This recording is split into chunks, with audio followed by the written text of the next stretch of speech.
We're still waiting for Professor Spiros Litzas to connect in 1 second.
Hello, everyone. I'd like to thank you and welcome you to this event. It's very special. Let me say that the first host is my very good colleague, Professor Spiros Litzas, who is experiencing a technical difficulty right now. So we should have him on any moment. And it was his role to introduce Ambassador Pyatt. So on the one hand, I don't have an introduction ready, but on the other hand, he doesn't need an introduction because for the past few years, he has played a seminal role in Greek politics and regional politics and has had a real substantive impact. And so without having to say, actually, I'm very lucky in that sense, anything more, I would like to pass the floor to Ambassador Pyatt for his opening remarks. Great. Thanks, Ari. Thanks to you and Spiros. I'm really glad we're able to do this today. I also want to say what a pleasure it is to be joined by Damon Wilson and our friends at the Atlantic Council. The last time Damon and I were together was at the beginning of January when Prime Minister Mitsotakis was in Washington for a fantastically successful visit.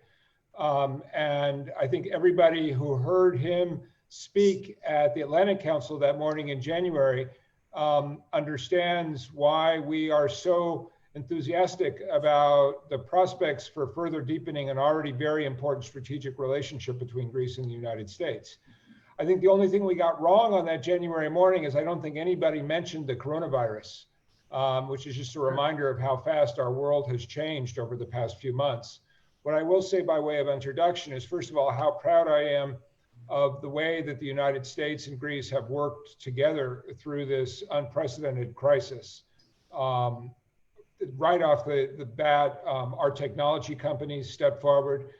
Companies like Cisco, Google, Microsoft stepped into the breach to support the Greek government as it tried to figure out how to respond using technology to, for instance, keep schools online, accelerate the Greek government's digital transformation, build a data dashboard that has been key to the government's data-driven response to the pandemic. And I think for somebody who's lived in Greece now for 4 years and got accustomed to many Europeans talking about Greece as a poor performer and a little bit of a black sheep, it's been really encouraging and inspiring to see the way Greece has managed this crisis, relying on the advice of the scientists, relying on the solidarity of Greek society to do the right things during the most difficult phase of the crisis, and the ways in which those reputational gains that Greece has acquired, I think, are starting now to provide benefits in the context of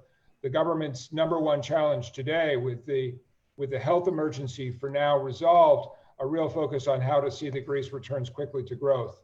I'm also very proud of the partnership that I had with Health Minister Kakilias as we work through this crisis phase, ensuring, for instance, that US medical technology was made available to Greece. It was notable that Greece is one of the countries where Gilead Sciences chose to conduct the clinical trials for the application of remdesivir as one of the coronavirus treatments. And it was really inspiring to me when I was in Thessaloniki last week to visit the AHEPA hospital, which was one of the main treatment centers for the disease here in Greece, and to hear how the lead scientists and doctors there worked over the Greek Easter holiday to ensure that the data that Greece provided on their results with remdesivir were fed in as quickly as possible to Gilead's global effort. And a reminder that there are thousands of laboratories and scientists across the United States who are working every single day to find a cure to this disease. I also want to note, as we think about what this means and what the strategic conversation, Ari, that I know you'll want to have, that in some ways the coronavirus pandemic has reminded us of why we have focused so systematically on the challenge of great power competition here in the Eastern Mediterranean. There are issues that will be dealt with for the months to come in terms of how China and the lack of transparency in the Chinese and the PRC system contributed to a global crisis that has exacted a tremendous both economic but also human cost. I've heard lots of questions here in Greece about what the COVID experience means for global supply chains, how we all became too dependent in some sectors on supplies from China, and then also the role that Russia has played, and the same problems of misinformation and malign behavior that we saw, for instance, around the Precipice Agreement with North Macedonia, or we've seen around the Greek Orthodox Church. We've seen also, as Assistant Secretary Rieker has pointed out, in some of the misinformation that's come out of Russia and Russian entities regarding the pandemic. So I'm very proud of where we are with the US-Greece relationship today. The relationship as a whole is better than it's ever been. We're working together every single day to strengthen our defense and security ties, to work on regional problems, including our collective interest in seeing that all the countries of the Western Balkans continue to move towards Euro-Atlantic institutions. The people-to-people relationship just goes from strength to strength. We continue to work on that, and I was glad today to meet with Minister of Education Kerameas. And we're going to keep working on these health dimensions as well. We've got a lot, as I'm reminded every day, we've got a lot of Greek Americans and Greeks working at laboratories and hospitals in the United States, and our systems are very much lashed up as we deal with this global crisis. So as Damon likes to say, we're in this together, and certainly speaking for the United States, and I think I can also speak for Prime Minister Mitsotakis and his whole cabinet, we are strongly committed to leveraging this relationship to advance our shared interests and shared security. So I look forward to the conversation today. And again, Damon, thanks for doing this.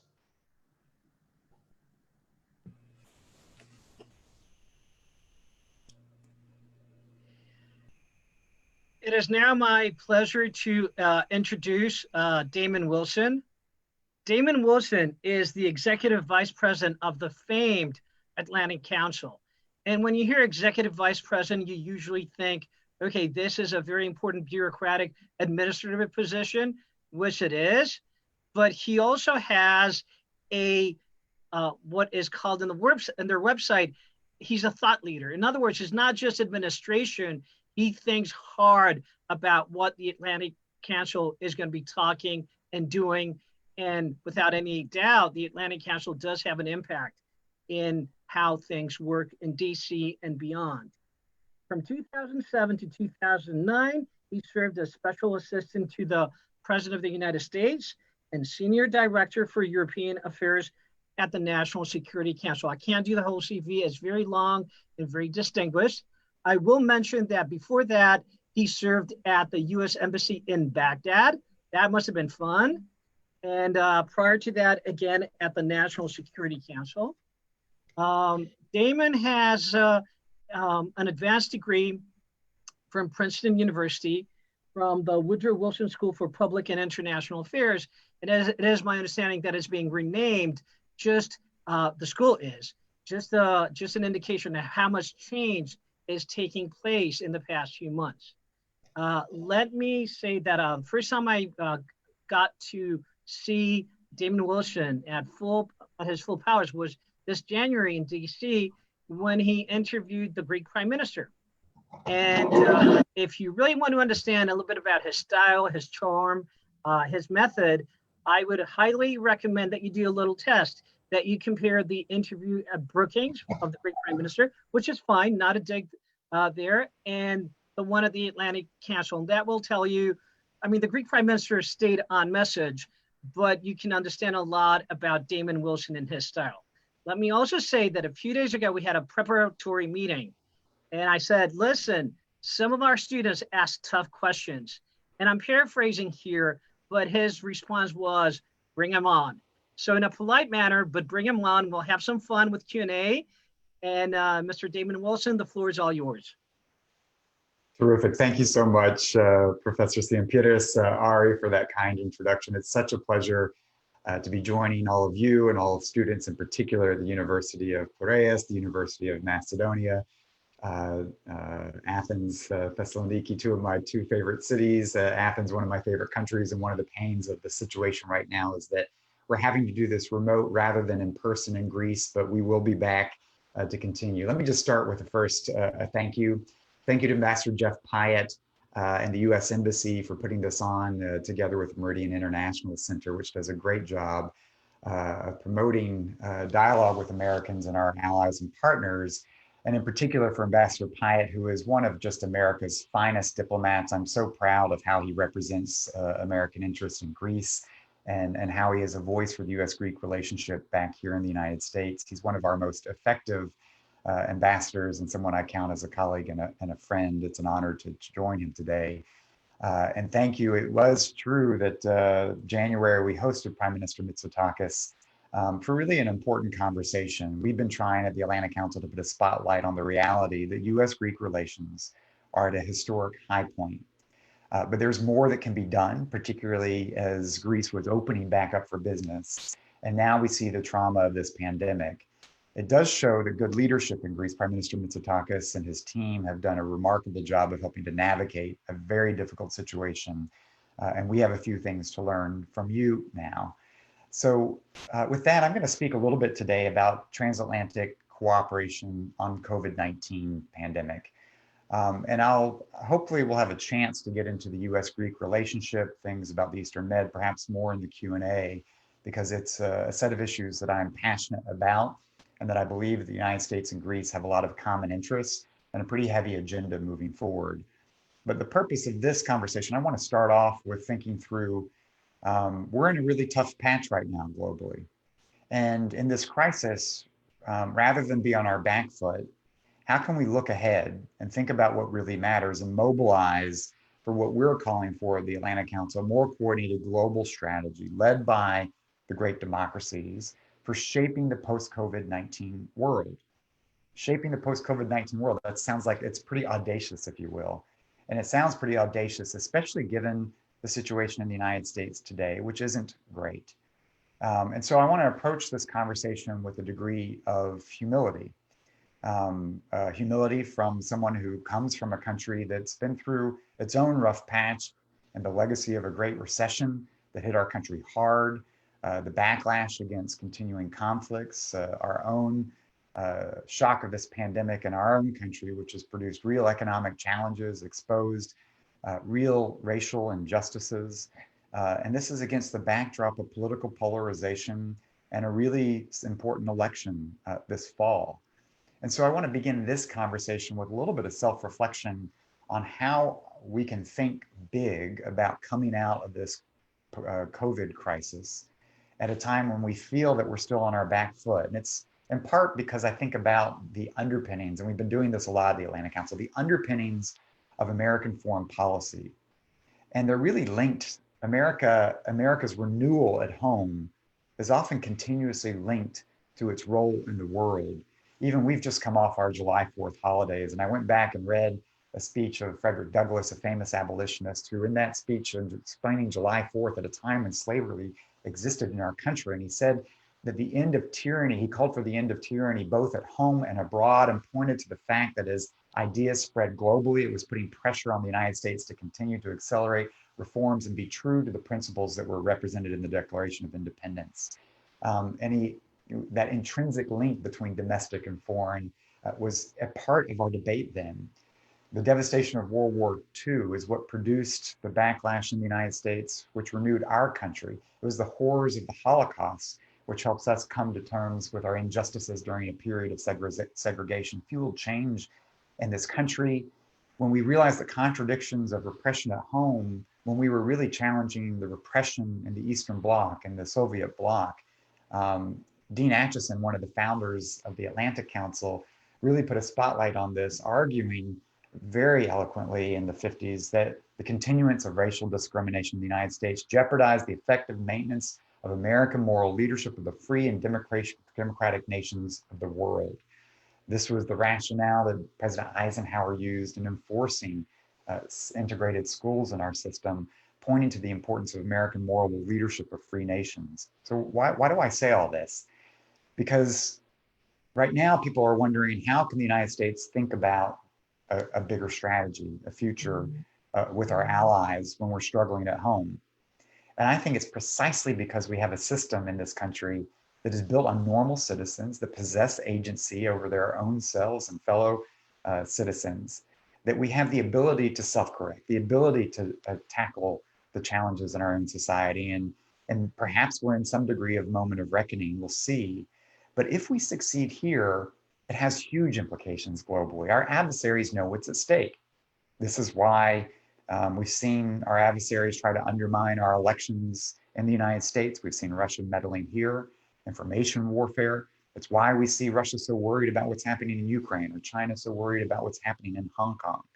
And that if we can figure out how to renew ourselves in this crisis in a common strategy, it could really provide a backlash, a pushback against the advance of autocracies. And in this great power competition, give democracies an upper hand. But we have to get our act together. And that's partly what I wanted to talk to you a little bit about today, that strategy. The post-COVID-19 pandemic is clearly an acute public health and economic crisis that is already further destabilizing an already weakened rules-based international system. But with cooperation, determination, and resolve, the United States and its allies potentially could recover from the crisis and at the same time revitalize an adapted rules-based system to bring about decades of future freedom, peace, and prosperity. So with crisis, can we find the opportunity? The Renaissance emerged out of the Black Death in the 14th and 15th centuries. The previous rules-based order followed decades of war and economic depression. And so the Atlantic Council is trying to articulate a comprehensive strategy for how the United States, with its allies like Greece, can work together to defeat the virus, but also bring about a renaissance in how the international system can work. And so our goals are how we mitigate the impact of COVID-19 and recover from the crisis as soon as possible in health, economic, governance, defense domains, but also seize the historic moment to try to lead a rejuvenation of an adapted rules-based system that can endure for decades. So we're laying out a bit of a strategy across health, economy, government, and defense, in which we look at a recovery track in the short term, and a rejuvenation track over the long term. The context for this is to recognize that this system is already under strain. The revisionist great powers that Ambassador Pyatt mentioned at the beginning, even the unrest within democracies, starting in Greece, but in my country as well, they've placed great pressure on this system. And we see that this pandemic has been a massive strategic shock to it. It's the greatest disruption since World War II and could help continue to upend this system. And so we're at a moment when decisions today really matter for tomorrow. The future of the world order could proceed along several paths. We've outlined this in our own analysis at the Atlantic Council, ranging from a complete breakdown of this global system, a China first strategy, or one where we could see a revitalized and adapted system for the 21st century. But it matters on what we do, the actions we take, and whether we're going to try to shape this future. So just a word so that people understand. I mean, this system that I'm talking about, but it's really what we put in place, founders of the Atlantic Council after World War II, after devastation, norms and principles around economy and governance that really provided a set of rules, encouraging predictable, peaceful, cooperative behavior among states, formal institutions such as the United Nations and NATO, and a set of powerful democratic states that help preserve and defend this system. And it was built on the back of alliances that helped bind the United States and Greece together. And it's this system and all of its imperfections and many failures in that period, as Greeks well know. But nonetheless, historically speaking, led to the period of the greatest absence of great power conflict, great war for more than 7 decades. And historically speaking, it was the best time to be living in humanity. Reduction of wartime casualties, which from 1600 to 1945 had been on average 1% of human population a year, down to 1/100th of that. We saw a tripling of GDP standards, and we saw extreme poverty drop from 66% to less than 10%. All of this from the number of 17 democracies in 1945 to 96 today. And so things weren't perfect, but that system, it's what it provided is at risk. And so we're laying out, and I'll try to just summarize this briefly so we can get into the conversation. A few measures across these trajectories. First, health. We've got to defeat the virus and establish a more effective global public health system that has the capacity to monitor and quickly respond to major disease outbreaks. We need a more coordinated counter-coronavirus coalition of allied democratic nations, close partners that can work on defeating this. A system of how we reform and strengthen existing global health institutions, including the WHO, while we create new institutions to secure public health, such as an international public health monitoring agency. Along the economy, we've got to limit the damage caused by this virus, but do so in a way that we can facilitate an inclusive, equitable, and rapid rebound and promote a reimagined post-COVID open economic system that delivers increased standard of living, not just protectionism. And that means we need to work through the G7, the G20 to coordinate global economic stimulus responses, to protect against economic vulnerabilities. So we do have to strengthen and secure our supply chains. I would argue not just renationalize them all, but to make them more secure among democratic nations. To ensure a more globalized, free and fair system of trade that takes this into account, and to leverage new technologies and lessons learned from the pandemic to reimagine a more a global economy that prioritizes a sense of inclusive growth and how that can extend across our populations. On governance, we have to stem the tide of democracies backsliding towards autocracy and advance the spread of democracy while working to achieve greater unity of purpose and action across democracies. We need to look at successful models of this pandemic response from New Zealand to South Korea to Taiwan to Greece itself. We've got to counter some of the nefarious disinformation that we're seeing coming out of the Chinese Communist Party and Russia. We need to engage in some closed-door diplomacy with countries at risk of autocratic backsliding and leverage these new technologies, especially digital platforms, to modernize elections and election security to protect these democracies while we increase responsibility for institutions that provide, like the G7, like the D10, that strengthen coordination among democratic allies when the UN Security Council is blocked. And across defense, we've got to think about how to strengthen deterrence and dissuasion against revisionist actors and prepare to defend against 21st century challenges. And this means strengthening deterrence and defense for the US and allied readiness effort right now.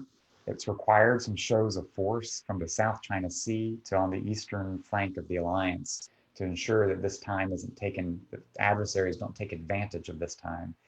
To prepare the US and allied forces for the future of warfare and think more creatively, and that we broaden this concept of security clearly to include pandemic security, and that we can use this crisis and what will inevitably be pressure on defense budgets to transform the way the United States works with its allies on capabilities away from some of the legacy platforms towards emerging defense technologies that are central to the future of conflict, like drone swarms and artificial intelligence. And this strategy accounts that while these domains are distinct, analytically, they're interconnected. You know, the central goal of defeating the virus is a precondition for economic recovery. The revival of the global economy, in turn, will diminish the prospect of political instability and help democratic partners prepare for the future of security to adapt this international order. And so the core argument here, which I'll begin to wrap on, is that we're in an incredibly historically challenging time. And the world stands at a precipice that is akin to similar periods that we faced, whether it was 1919 or 1945, when the decisions that people took, that leaders took, really mattered. And in the earlier case, the United States got it wrong, and we chose isolationism and protectionism, and we saw what ensued. The world order unraveled. In the latter case, the United States and its allies led to the creation of a new, lasting order, while imperfect, led to many decades of peace and prosperity. And so this is the system that has got to change. We're not going back to the past when we come out of this. But can we harness ourselves here in my country at home, but in particular with our allies like Greece, NATO, and European Union partners, to really think through how this crisis could present an opportunity to build upon that system, adapt it to a much more multipolar global system, and succeed in very different circumstances in this century. So I'm going to close with this to say, at a time of where a lot of people are feeling gloom and doom, I think it's our job to think about the way forward. This also comes into play in some of the opportunities that we have with Greece and the Eastern Med, in the Western Balkans, where our renewed partnership, our strategic partnership with Athens can allow us to be really democratic strategic anchors in figuring out how to bolster these platforms of democracy in the Eastern Med and Greece and the Republic of Cyprus and Israel, and to work on completing a Europe whole and free together with the Western Balkans and stabilizing a more secure basis for the Eastern Med. I hope we can get into some of these issues. They fit into a larger story, but with that, Ari, let me stop and turn it back to you and get the conversation going. Thank you very much. And let me say that my dear colleague and friend, Professor Lichas, is now online, and I'm going to have him lead part of the Q&A in the conversation because we have him from my hometown of Thessaloniki. So Professor Lichas, floor is yours. Thank you, Ari. Thank you, Damon. I would like also to thank Ambassador Bayat. Unfortunately, a technical problem kept me outside of the introduction at the beginning. However, I was fortunate enough to hear analysis from Damon. I just want to add to what I heard, since the fact that two universities, University of Macedonia, University of Piraeus, are conducting all this this interesting event. That in this specific period of COVID-19, where fear is reaching unprecedented heights, we have to rethink Thucydides. Thucydides said that fear may also result in closer cooperation, and perhaps this is a time for getting together rethinking about transatlanticism in general in order to promote more efficient policies to meet the security challenges or security dilemmas that the pandemic or the indirect results deriving from the pandemic has caused. So with no further ado, I'm going to pose, Damon, the first question. This is from a student. I believe, Ari, this must be yours, is Mrs. Christian Vasili. And I'm going to read it now. Is there currently in place a dedicated transatlantic cooperation protocol for special pandemic-like situations?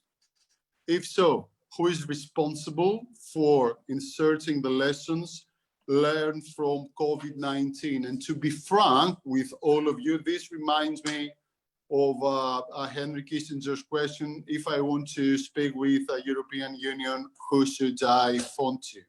So Damon, the floor is yours. Thank you, Professor Litzas. It's also good. I'm glad you were able to join back in, and thank you. I gave you thanks and the University of Macedonia as well for all of this. First of all, a couple of points on that. Look, part of what I'm arguing for is actually stronger coordination, both globally, but in particular across the Atlantic and actually with our Pacific allies as well. I think the democratic nations of the world have a strong self-interest in coordinating their response across all of these domains to deal with this crisis. And to some degree, some of this is happening. We've seen really effective coalitions come together, Gavi and some real innovative coalitions around vaccine development, which is showing very auspicious signs of development. It also shows the power of public-private sector. The governments don't have all the answers. So many foundations and universities are at the heart of what is going to be this recovery. We've seen Deputy Secretary Steve Biegun taking on a really coordinating role in the United States for calls that are coordinating among our allies in Europe and the Pacific to try to help maintain some diplomatic coordination through the pandemic response.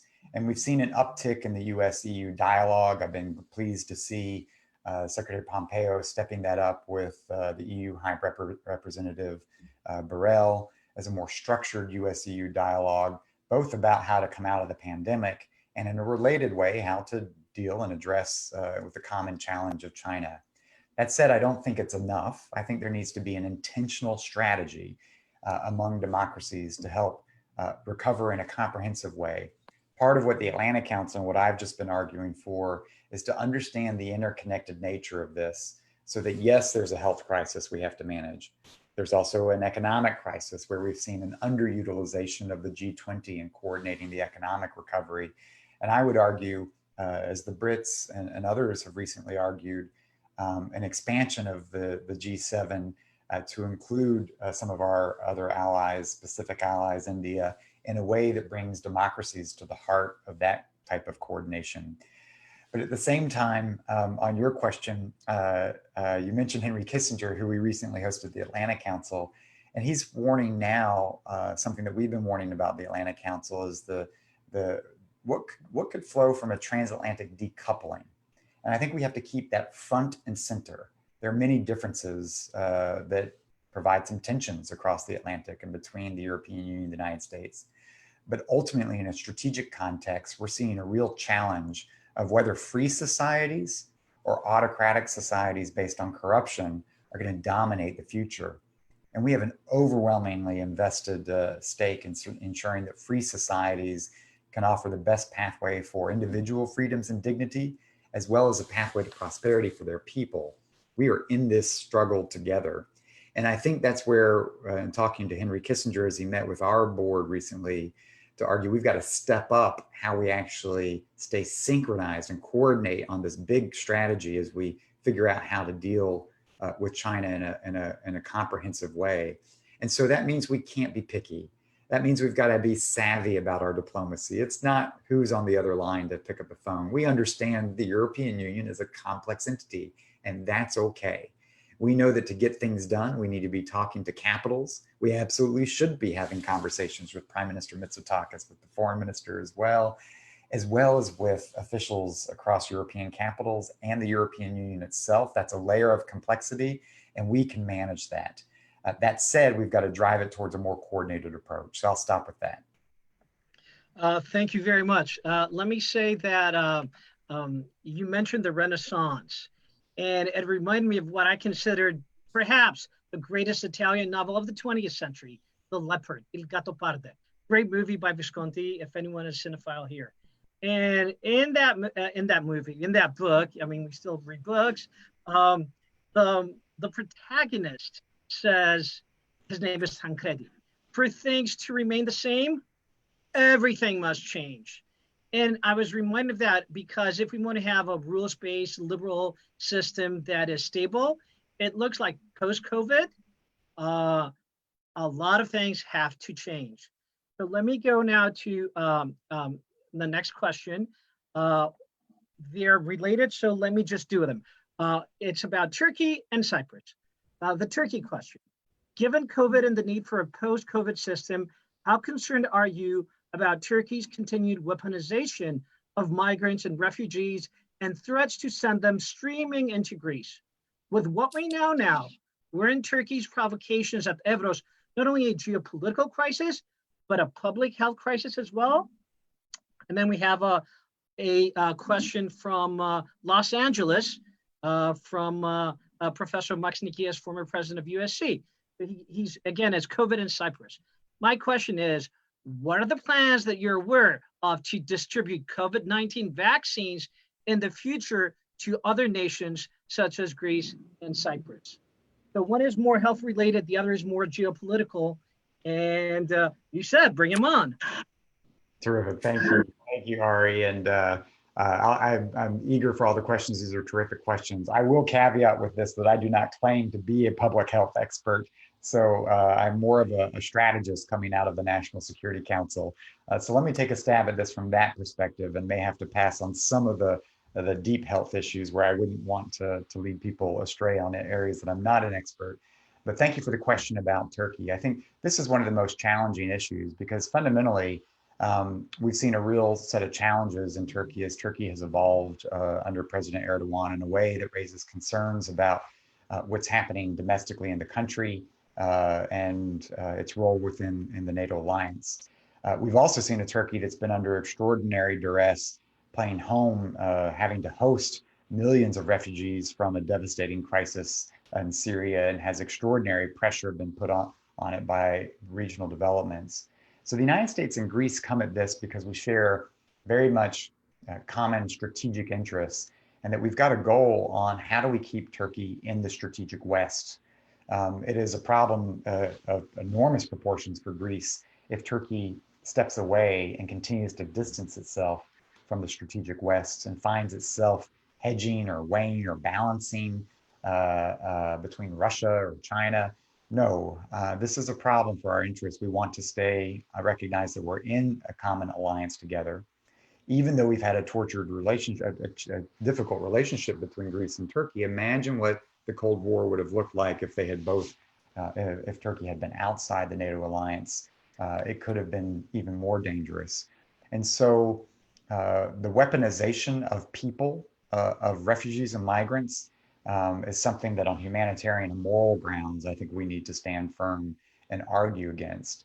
And we need to be working collectively on how to support Turkey's capacity to host a lot of those refugees and migrants for a clear understanding that these are not meant to be, people cannot be weaponized here.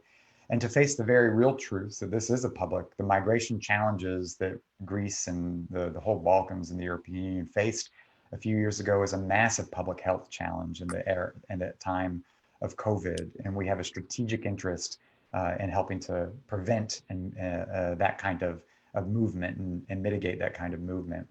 And so I would hope that the United States and Greece, we're not just especially this is where the United States has really profound interests in working with Greece. We don't just want to be a passive observer to see what the European Union does. We need to be in there working to help ensure that we don't have a crisis that distracts, again, what should be countries in the West working against the challenges that we're facing from great powers like Russia and China that are looking to play on differences among us.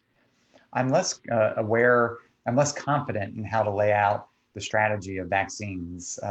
We just had a session with Deborah Birx, and we've been meeting with a lot of our allied counterparts who are really at the forefront of this to try to ensure that there is a more integrated democratic approach to the spread and the use of vaccines once they're made available. The European Union is out front on this, which is, I think, the context that will help with Greece and the Republic of Cyprus. And so I'm not going to go into all the details there because I'm not fully equipped on that. But I think one of the things that would be that we must avoid is a sense of, in the beginning days of this crisis, the walls went up and political instincts were to take care of your own. I understand that. But I think to solve this crisis, we need to see a sense of solidarity among our allies and our closest partners. And there needs to be a structured way of agreeing on vaccine distribution well in advance of its arrival. Professor Litsas. Yes. Right. So I believe that in order to establish a much more, let's say, alive discussion, I'm going to give the floor to Ms. Natalia Zachariadou, who wants to pose a question to you live. So if you can unmute Ms. Zachariadou. Yes. Hello? Hi, yes, we hear you. Welcome. Hello, Hi good there. morning. I would like to ask you, I have one question for you. Has a war room been identified and prepared with the necessary resources, for stock markets and crisis management plans? I missed the very beginning of your question. Could you just restate that, Yes. please? Has a war room been identified and prepared with the necessary resources, like external stakeholders, crisis management plans, and this stuff? I think in many respects we've seen governments create their war rooms, if you will, in response to this, but we have been caught flat-footed. At the Atlantic Council many years ago, when we were doing our strategic trends, Matt Burrows put out a report basically saying that the greatest geopolitical shock we could face would be a pandemic. And we've done research, we've had sense of how to manage these, but whether it's in the United States, whether it's in the European Union, or whether it's in China or other countries around the world, we weren't as adequately prepared for the scale of this type of pandemic by any means. And I think we've seen triage measures, ways to build and respond to this. And we've seen also that there's a need for an integrated sort of strategy, integrated leadership, even as you have decentralized decision-making and what happens in localized context. So I don't think there's one war room that's going to solve this. But that said, one of the things that I think is frayed is a sense of where and how do the nations of the world come together to address this. And so right now we have some ad hoc, the Gavi Alliance and some other things that are focused on certain aspects of the pandemic relief. I think coming out of this, we have to take a structural, fundamental look at global international health, at a major reform of the WHO, of a new way of thinking about a global public health monitoring agency that could be a red flag, could raise a red flag, a first warning when things like this come about. So I think we still have quite a bit of work ahead of us. So you have a flexible set of response models, right? I think you need a coherent strategy with leadership, but at the same time, we have seen the need. We don't want one institution that has all authority because of something that could break down. You do need some flexible responses and that kind of healthy competition among those responses to ensure adaptability, because you can't anticipate all the circumstances. Okay, great. Spiro is again offline, so I'll take it from here.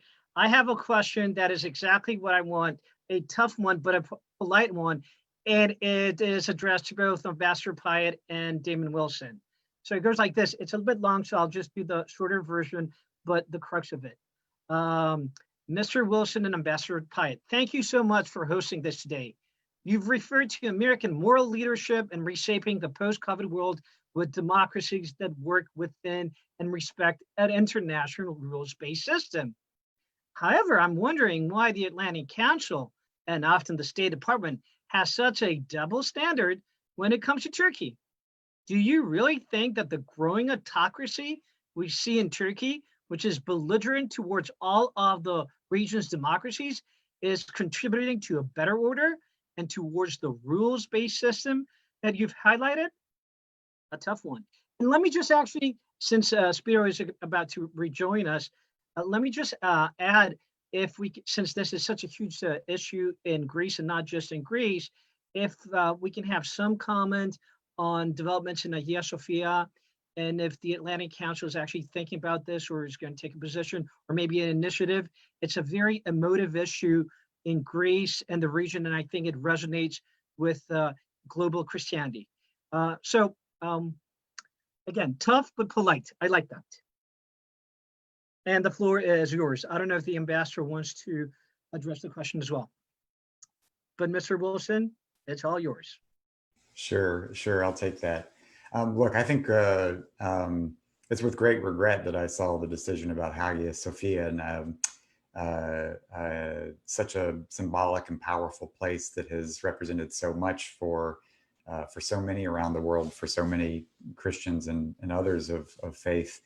And so we're in a challenging time, I think, very much a challenging time. First, let me just say that the Atlantic Council doesn't take positions on things like Hagia Sophia or Turkey itself. We're more of a community of people, and as individuals, authors of reports, and we take our own views, but the council itself doesn't take particular views. It has more of an ethos of how it approaches American engagement with friends and allies to solve problems. And so this one on Turkey has been really tough. The Atlantic Council's had a presence in Turkey for quite a while, trying to support those that want to see a Turkey that remains in the strategic West, Turks that want to see Turkey be able to be in the democracy of nations. And this is a contentious set of issues. And so it's not easy. But one of the things that we're committed to is a really both public and private dialogues with many of our partners and allies on issues where we've got fundamental differences. And I think by trying to engage, trying to think through, work through these, one, we'd want to mitigate the downside. There should not be challenges that are really threatening the security or economic security or otherwise of Greece or the Republic of Cyprus coming from NATO allies. We've got to have frank conversations about how to prevent that type of behavior and have honest conversations with the Turks about where to go forward. One of the things that I think you're seeing is that the United States has stepped back in Syria, stepped back in Libya, and we see a little bit of the results of that as many nations have stepped in to fill the void. And I think over time, this is why we're going to need a more structured, intentional American strategy across the region. You've seen elements of that in the Trump administration that's been talking about an East Med strategy that has understood the value of strengthening cooperation among the democracies, Israel, Republic of Cyprus, and Greece. That has been intentional, if an imperfect execution of it. You've seen bipartisan support for it through the Eastern Med Act. And you'll see this, you are also hearing this from Vice President Biden's team, a vice president who knows the region well, who knows Cyprus very well, and a team that has certainly worked these. And so right now, the United States has other priorities. It's not first and foremost, but we've got to figure out how to actually ensure to diffuse any challenges in Turkey and the rest of our allies. And I think even more important, to build a more ambitious vision for what the region can look like as we work to have a sustained American presence there that is about stability, security, and prosperity. Okay, great. Is Professor Lisa's back on?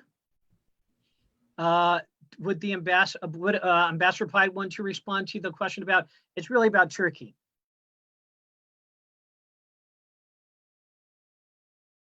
If not, yes, Ambassador. That's all right. Yeah. So just very briefly, I would just emphasize that there is broad agreement between the United States and Greece on our objectives that we seek in Turkey in relations with Turkey.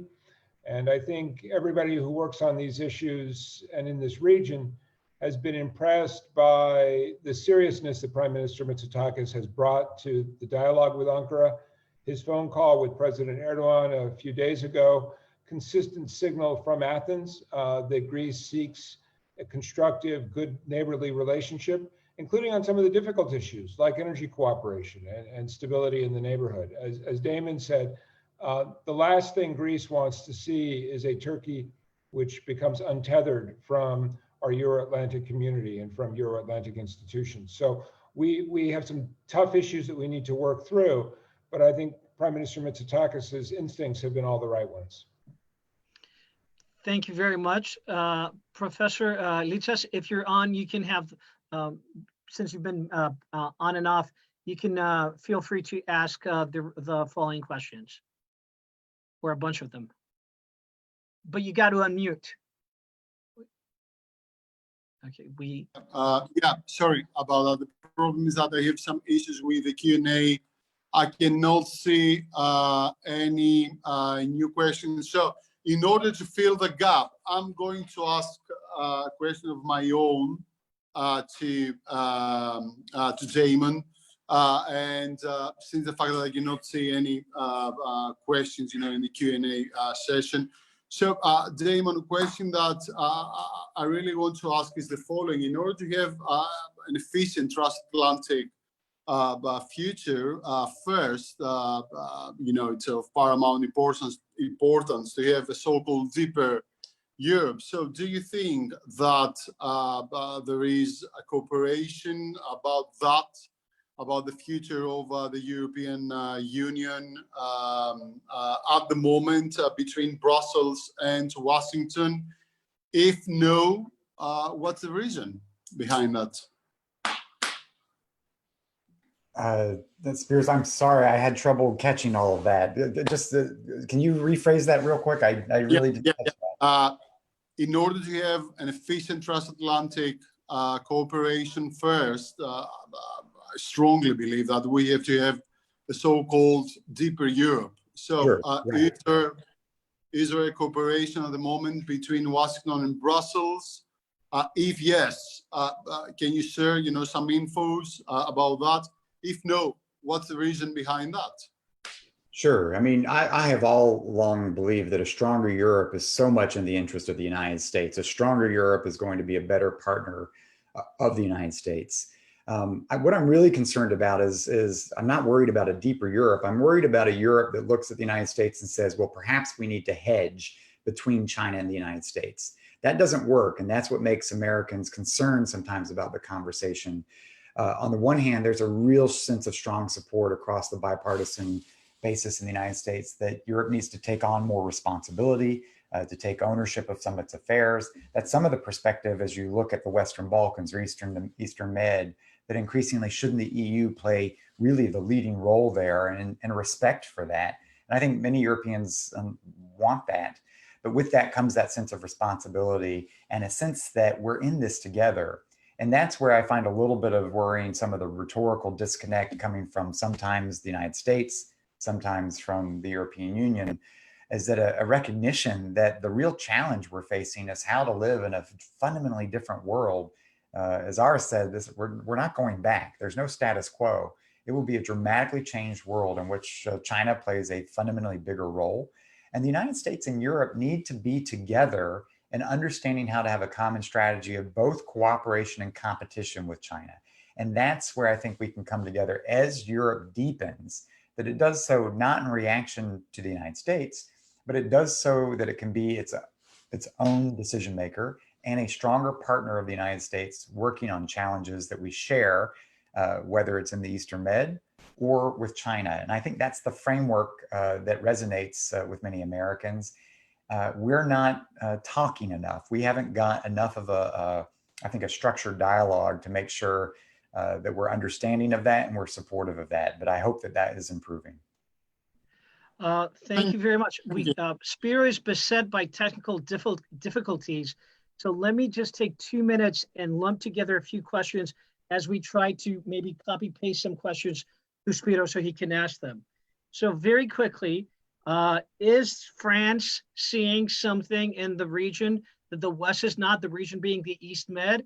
We're talking about, you mentioned how the US is having less of a role in Libya and Syria, but France is having more. Thank you for this greatly inspiring initiative. Should we feel optimistic? Initiative being our talk today. Will diplomacy ever return to its classical modus operandi where we actually meet in Washington or face to face?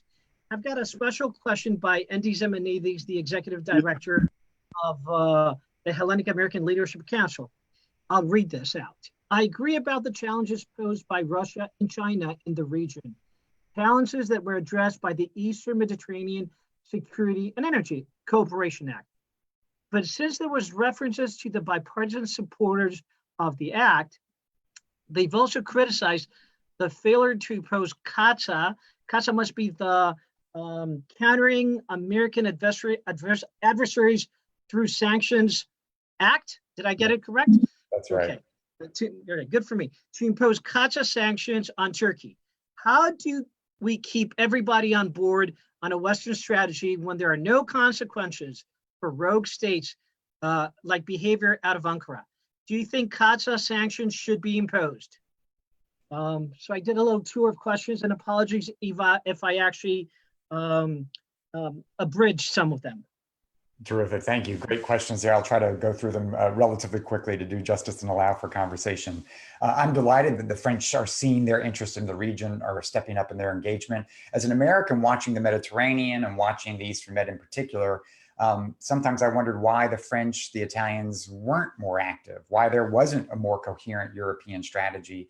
And so as an American, I would welcome that. I'd welcome seeing a Paris, Rome, Athens coordinated strategy to think about the Mediterranean because their interests are there first and foremost.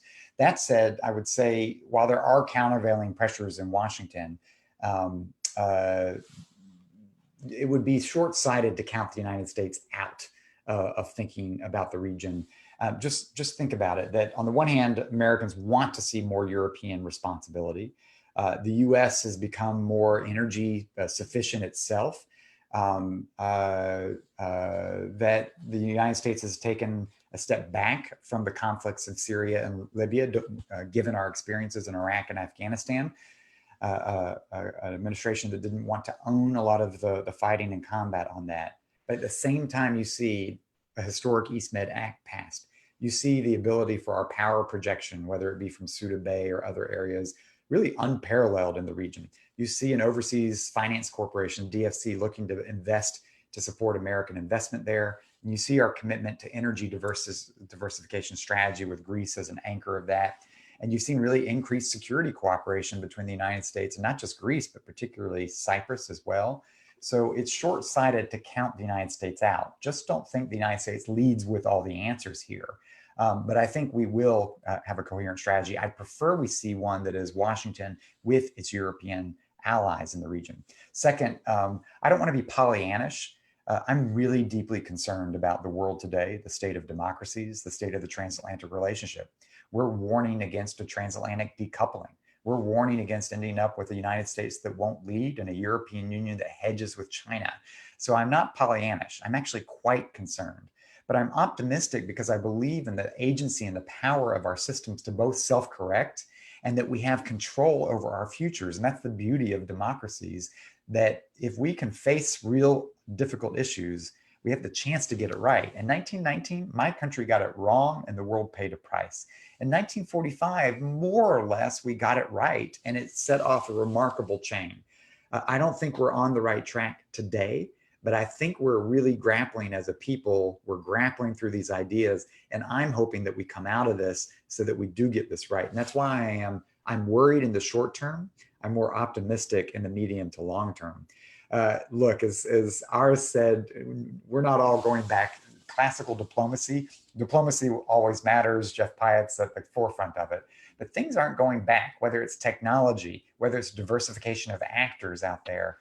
That's really completely changing the way that we interact and shape future decisions. Private companies have a seat at the table, organizations like my own, civic groups. Technology is going to democratize much of this, as we've seen. And so there will be absolutely a role for traditional diplomacy, but for that to be effective, traditional diplomats and traditional diplomacy are going to have to factor in more actors into that equation. And overall, that's a good thing, I think, to democratize this, particularly to keep our people with us as we develop these strategies and help them understand it.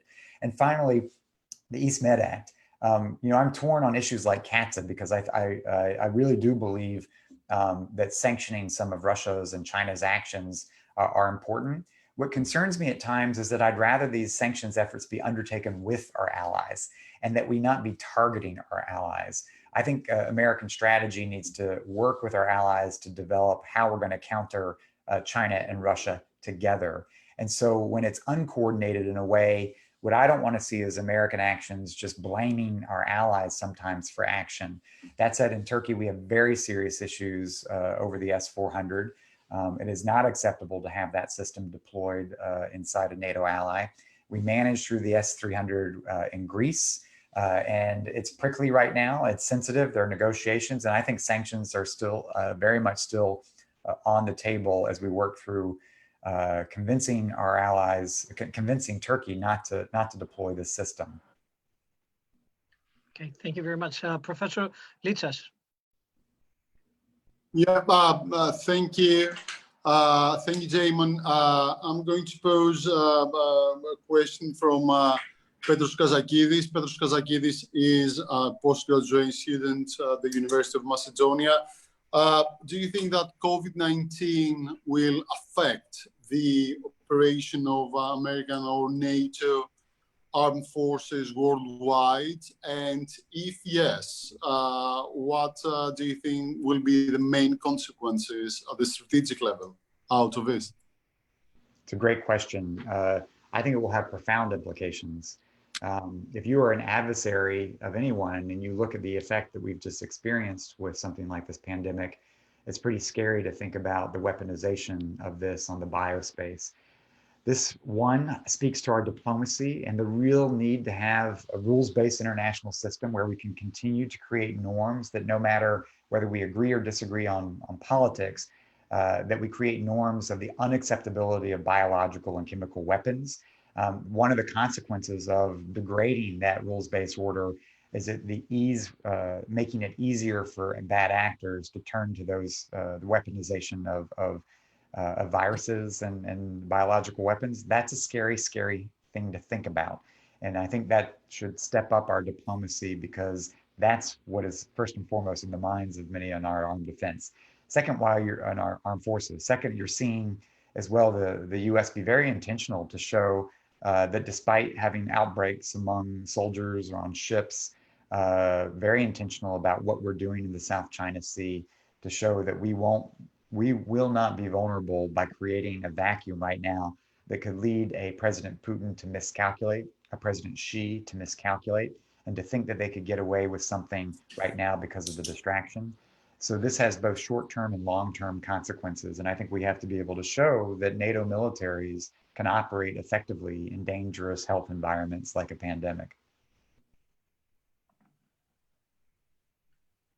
Okay, I think my colleague is again, technical problems. We're still not there technologically where we should be. But I would like to thank at this point first Ambassador Pyatt, who I know has an impossibly busy schedule and has overstayed the allotted time, which I understand is a big issue for a diplomat. So Ambassador, thank you very much. I would like to thank Bogdan and all the people of the Atlantic Council, also the people of the American Embassy that coordinated this. I would like to thank all our participants who asked questions, politely tough questions, polite questions, substantive questions on a wide range of issues. And most of all, I would like to thank Damon Wilson, who actually replied to every single question, gave a very good presentation on which makes you think about where the world is going. And I'd like to thank finally my dear colleague, Professor Litzas, who, although he had technical difficulties in many ways, this was his idea. So I'm very grateful to him. So for everyone who participated, helped make this possible, or just viewed this, thank you very much. And I hope this to be the beginning of a much longer conversation. Thank you very much, Iris. Thank you. I would just close just by saying thank you to all of you. Just for all of our audience, I mean, it's really a special moment for Greece and the United States. We are at you could argue, a historic apogee, a high point in the US-Greek relationship. And I think that gives us not just an opportunity, but a bit of a responsibility to think about how to use that, the special nature of the relationship today to be a positive force. And that's why we're so proud to have an extraordinary Greek ambassador here in Washington. She's been a wonderful addition, even though she showed up in the midst of the pandemic, a force already in Washington. And we're looking forward to continuing to strengthen our work with her in the embassy, as well as with the U.S. Embassy led by Ambassador Pyatt. This is the time we have to take advantage of leaders like them when there's really a lot of opportunity that gives us a responsibility to do more. So thanks for everybody for pulling this together, for being with us. I'm appreciative of the U.S. Embassy and Meridian Center, and to our two professors for helping to moderate so well, despite some of the technological challenges. Thank you. Ambassador, might you want the final word? Thanks, everybody. Welcome.